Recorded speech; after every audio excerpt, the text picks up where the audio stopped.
Hey, Coach, appreciate you taking the time today. Thanks, Allie. We'll get started here with Ruben Frank and then John McMullen. Hey, Nick. A couple injury things.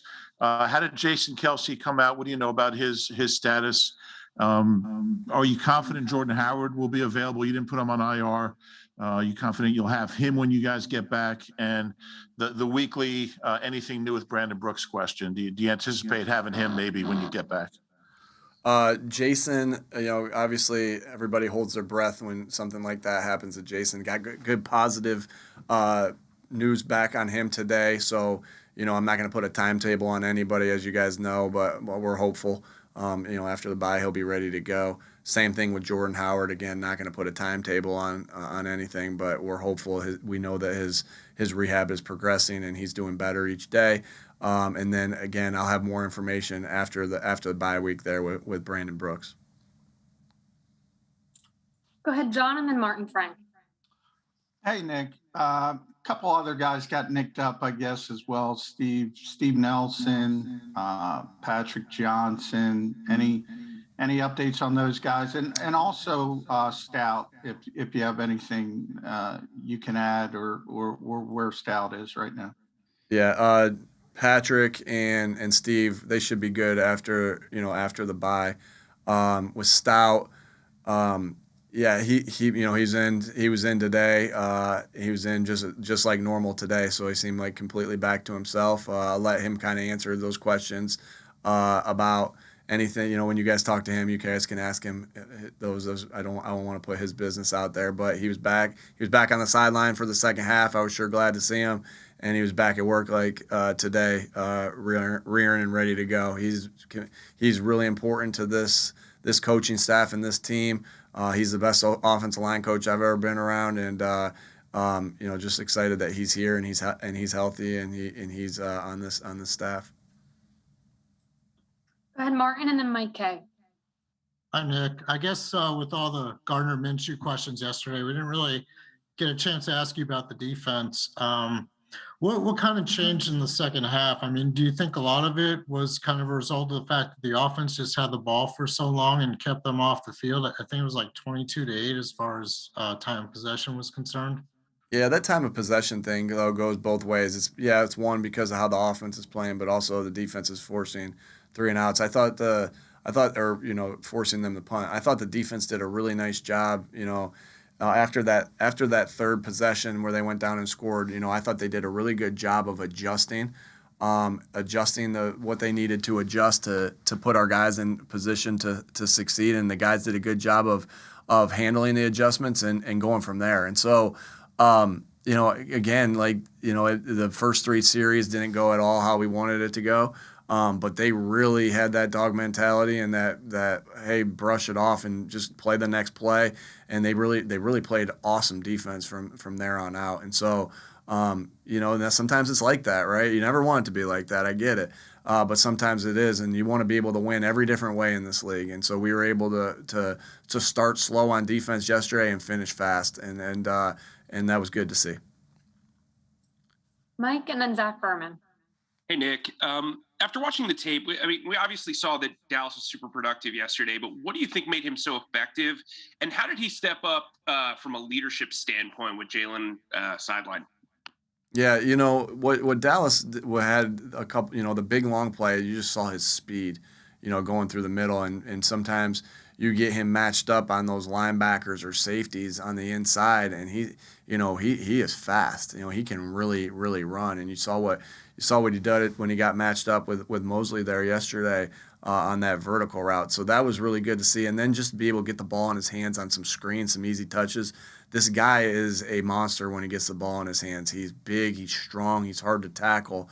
And so if we can get the ball, and I think our guys, our offensive linemen are good in the screen game. So if we can get those guys out in front of them and then make these defensive backs tackle them in space, I mean, that's what we wanted to do. And so, anytime you have a guy down, it's like who's going to step up. Obviously, Gardner did a great job of stepping up and stepping in when Jalen was down. But, especially at that quarterback spot, you want everybody to step up around it too, right? You want the offensive line to play good. You want the defense to play good. You want special, and that's where I saw his leadership abilities. Like he stepped up and made plays for a guy that was starting his first game for the year. Go ahead, Zach, and then Jeff McLean. Hey, Nick, Devontae Smith took his lowest percentage of snaps this season, and he took the third most of wide receivers. Why was that? With a couple of the things that we had in that game, we were in 13 personnel, and we were running some good things out of 13 personnel, and we were having some success in the run game and in the play action game. And with who we wanted in there in 13 personnel, with what we were asking them to do in 13 personnel, that was Rager. That's where Rager got a lot of those snaps. And so that's just the way it went. I'm not going to apologize. We didn't punt until the last series of the game. That's just the way it went that game, and that's the flow sometimes. And so that's kind of why it went that way, though, Zach. So no injury with him? No. Okay. Yeah, he's good. He's feeling good, and be good to even get a bye week there to get him even more rested and see him be even faster coming back after the bye. Go ahead, Jeff, and then Dave Zangaro. I guess Zach took my question, so I'll adjust here. What's the schedule going to be like this week for your coaching staff and for the players, and then next week when you guys reconvene? Yeah, players, we worked today. I brought them in today. Going to let them be off the rest of the week. Again, we're in a late bye here. And so, I think it's really important that they step away, get their bodies, especially get their bodies right. But, but I know I know a lot of their minds are going to be thinking about, coming back and playing. I think we're football, all of us. I'm going to do the same thing for the coaches. We're going to work tomorrow as coaches, and Wednesday will be up in the air of what we're going to do. But I want our coaches to get away so we're fresh and ready to go and rearing to go when we get back in. But at the end of the day, we're gonna be away. But I know, like I said, we're football guys. We're gonna think about football. We're gonna watch football when we're away. I'm gonna go to my son's flag football game on Wednesday and watch some football there. I'm gonna watch the Thursday night game with the Steelers and the Vikings. I'm gonna watch football all week. I'm gonna watch the Army-Navy game on Saturday. That's who I am, and that's what I like to do. And so we'll be away and recharging. But I know our guys. I know we'll be on that group text with the coaches or the players and talking about plays that are happening in the games that we're watching that week. I don't know how many coaching points I'll have from my 6-year-old's flag football game, but if there's something to learn, we'll learn from it. Go ahead, Dave, and then Chris Franklin. I look forward to seeing those wrinkles, Nick. As you have a bunch of rookies that are contributing this year, how real is the rookie wall, and how do you try to prevent that and make sure those guys are productive down the stretch? Yeah, that's a good question. I think the rookie wall is usually happening. It's happened a little bit earlier if it would have happened, and so I don't put much into it. I know that I think if you things like that, I think if you talk about more, I think you kind of bring it to fruition a little bit more. So we don't really do a lot of talking about it. But I feel like the way we are handling our guys as the year, not just the rookies, but everybody, as we're handling guys throughout the year, right? We've went to walkthroughs on Wednesday, right? We've, that way we can have our Thursday and Friday practice the same way. And so I know that helps us in a long season. And so it's just not about the rookies, it's about helping all of them. But we know we're getting really good contribution from our rookies, so we want to continue that. And so we're always thinking about the players' health first and foremost and how we can keep them fast and physical and aggressive throughout the entire year. And, obviously that's a group effort with myself, the strength and conditioning staff, and our training staff and doctors and Howie. Go ahead, Chris, and then Rob Motti. Hey, Nick, in 2018, when you were at the Indianapolis Colts, you guys started off really slow, and then you guys went on that run and be able to make the playoffs. You guys are in a similar situation now. Do you take anything away from that scenario to use for this year? And how similar are the teams, not just like personnel, but like on the field and off the field? Yeah, you know what you take from it is that you can't win them all. You can't win all your games in 1 week, right? We had that 1-0 mentality in Indy, and I'm going to think the same way here. What are we going to do to beat the Washington football team, right? That's our first and foremost goal. Obviously get your bodies right here, but what are you going to do to be 1-0? And that's kind of the mentality that we have. It's about our process, about how we go through the week, how we put ourselves in position to go 1-0 each week, not thinking too far ahead, learning from your past mistakes, learning from your past successes, but not thinking about those, but being completely in the moment. And that's been the similarity, I believe, is just staying in the moment of one game at a time, one game at a time, one game at a time, one play at a time, over and over and over again. And so that's the major similarities. You see, I felt like we were a team that was tough in Indianapolis. And I felt like that was kind of like we became tough in Indianapolis. That's how I felt in that 2018 season. We became tough. I believe this team was tough from the beginning, right? Because of the leaders that we have on this team and the guys that have been here in the past. And I just think that's showing up over and over and over again, and that we're a tough, hard-nosed football team that's winning games up front on the offense and defensive line. Go ahead, Rob, and then Bo Wolf. Hey, Nick, you're going to come back from the bye no worse than a game out of a wild card spot and possibly even tied for the 6th seed in the NFC. How far ahead of schedule are you guys from when you came in here and essentially took over a team that was rebuilding? I know you like to use the word retooling, but how far ahead of schedule are you? I think obviously I'd like to be in a better shape. There's some games out there that we feel like we could have got earlier in the year that we didn't, and but our job is to try to win every single game. And so my mind is in a mindset of whatever we got to do to win each and every game, that's what we're gonna do. And so I don't want to look at it as ahead of schedule. I like all I really care about is getting a little bit better each day. I know you're not going to go like this each day, right, where you're just shooting up the charts, but can we just do this each day? And I think the teams that do just get a little bit better every day, and we have a formula of how we want to do that. It's just not like a blind statement of, hey, get a little bit better every day, and we leave it at that, right?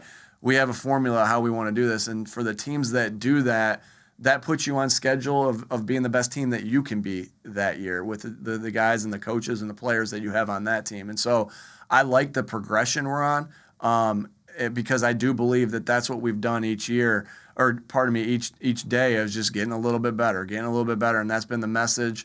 And we got some great leaders on this team that enforce that message. All right, we have time for 2 more. So we'll end it here with Bo and then Tim McManus. Hold on a sec. Hey, Nick. 2 questions quickly. What did you think of C.J. Mosley's comments that you guys, disrespected them to some capacity? And then did you see the video of Gardner celebrating with his dad? What was your reaction to that? Yeah, I got a little bit of that. I think you broke off a little bit, but I'll answer. I think I heard both of them. Obviously, I'm really close with my dad, and so to see Gardner be able to celebrate with his dad like that after a game, that hit me. That was kind of special to me just because I know how close I am with my dad. So that was a really cool video. I think those are the I really like seeing like stuff like that. Like sometimes you feel like you see too much of the negative stuff and you don't see stuff like that. And so to be able to see that and seeing him just have that moment with his dad, that's pretty cool. That's pretty special. As far as C.J. Mosley's comments, obviously we always just want to be respectful to our opponents. I did like Fletch's response to that they didn't shake hands. Well, at least they hugged before the game. So I thought that was clever by Fletch. But we respect Jets. I do believe that we respect every opponent we play. I have a ton of respect for Coach Saleh and the job that he's doing. I want to continue to have that relationship with him. We know similar people because I want to continue to practice against them in training camp. I think that that was good for both sides to be able to do that, and so we just want to keep that relationship going. But I understand the frustrations that happen out there, and so No other comment than that right there. Go ahead, Tim. Hey, Nick, seems like Landon Dickerson's been playing at a pretty high level. Curious what you've seen out of him of late, and if there's any kind of comp from an offensive lineman you've watched or been around for Landon.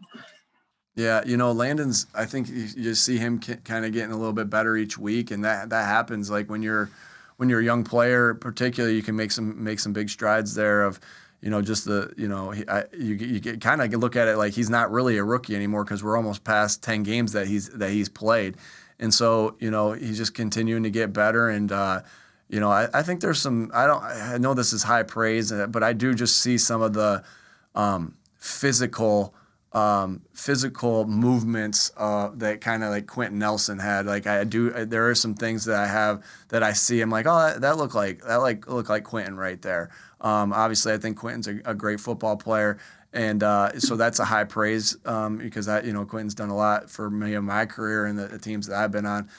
But I do see that every once in a while, like where I'm like, hey, that movement looked like Quentin right there as a comp goes.